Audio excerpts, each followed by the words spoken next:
দক্ষিণ দিনাজপুর জেলার বংশীহারি সমষ্টি উন্নয়ন কার্যালয়ের প্রাঙ্গণ সভাকক্ষে সোমবার আসন্ন কালীপুজো উপলক্ষে অনুষ্ঠিত হল প্রশাসনিক বৈঠক। বৈঠকে বংশীহারি ব্লকের আনুমানিক শতাধিক কালীপুজো উদ্যোক্তারা অংশগ্রহণ করেন।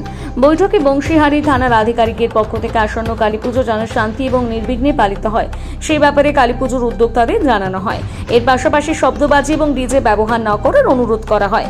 এই কর্মসূচিতে উপস্থিত ছিলেন বংশীহারি থানার আধিকারিক, বংশীহারি সমষ্টি উন্নয়ন আধিকারিক সুব্রত বল, পঞ্চায়েত সমিতির সভাপতি গণেশ প্রসাদ, বুনিয়াদপুর পৌরসভার পৌর প্রশাসক কমল সরকার সহ অন্যান্যরা।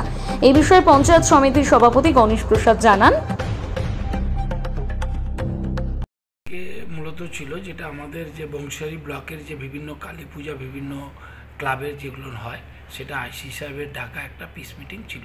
মূলত কতগুলো ক্লাব অংশগ্রহণ করেছিল মোটামুটি? এখানে মোটামুটি যা দেখলাম তাতে 110 খানার মতন ক্লাব এরকম উপস্থিত হয়েছে। কী কী বার্তা দেওয়া হলো?